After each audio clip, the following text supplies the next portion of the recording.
अस्सलाम वालेकुम। Seize fire की अपडेट्स मैं आपको बाद में दूंगी, लेकिन उससे पहले एक खबर आई है जिसके ऊपर इंडिया इस वक्त बहुत जो है वो प्राइड ले रहा है। और इस वक्त पहले इंडियन मीडिया में एक खबर आई, उसके बाद इंटरनेशनल मीडिया ने भी इसको रिपोर्ट करना शुरू कर दिया, इंडियन मीडिया को सोर्स मानते हुए।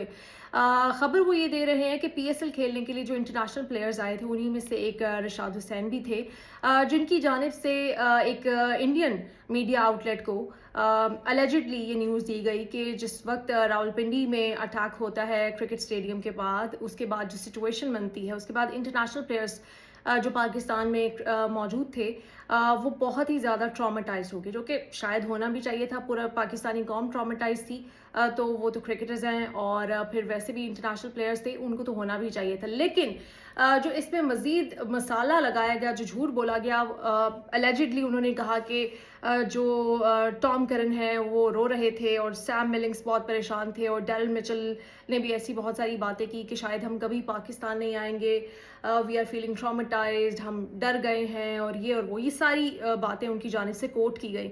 लेकिन सवाल ये है कि क्या इसको सेलिब्रेट करना चाहिए इंडिया की जानिब से?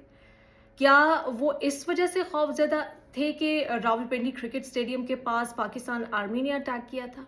क्या वो इस वजह से खौफजदा थे कि किसी दहशतगर्दी ने रावलपिंडी क्रिकेट स्टेडियम को निशाना बनाया था? नहीं, रावलपिंडी क्रिकेट स्टेडियम को निशाना किसने बनाया, ये ऑन रिकॉर्ड है। निशाना बनाने वाले खुद मान रहे हैं। वो दहशतगर्दी जो उन्होंने क्रिकेट स्टेडियम के साथ की, वो इसको प्राउड के साथ बयान कर रहे हैं आके अपनी न्यूज़ कॉन्फ्रेंसेस में। इंडिया ने निशाना बनाया खेल के मैदान को, इंडिया ने ट्रॉमेटाइज किया इन इंटरनेशनल प्लेयर्स को। सिर्फ इनको नहीं, बल्कि जो अपने मुल्क पे इंटरनेशनल प्लेयर्स थे उनको भी ट्रॉमेटाइज किया, और इस पूरे रीजन को जो कि क्रिकेट से प्यार करता है, क्रिकेटर्स से प्यार करता है, उनको अप्रिशिएट करता है, चाहे उनका किसी भी मुल्क से ताल्लुक हो, उन सबको इस वक्त शर्मिंदगी में मुब्तला कर दिया है इंडिया ने। तो कौन टेररिस्ट हुआ? क्रिकेट स्टेडियम्स को कौन निशाना बनाता है, जब ये जानते थे वहां पे इंटरनेशनल प्लेयर्स मौजूद हैं, ये जानते थे कि वहां पर उस शाम एक मैच होने वाला है जिसमें बहुत सारे लोग आएंगे, जिसमें क्रिकेट फैंस आएंगे, जिसमें इंटरनेशनल क्रिकेट फैंस आएंगे जिनकी फ्लाइट्स वगैरह कैंसिल हो रही है, वो अभी बाहर नहीं फॉरन जा सकते, वो आएंगे, मैचेस देखेंगे। इन्होंने, इस दहशतगर्द इंडिया की गवर्नमेंट ने उनमें दहशत फैलाने के लिए ये सब किया।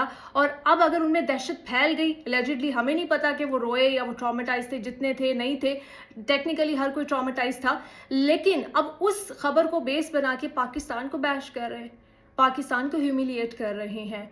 इस खित्ते का सबसे बड़ा दहशतगर्द कौन है? कोई क्रिकेटर आए पाकिस्तान में या ना आए, लेकिन सारी दुनिया को पता चल गया कि इस खित्ते में दहशत फैलाने की कोशिश कौन कर रहा है।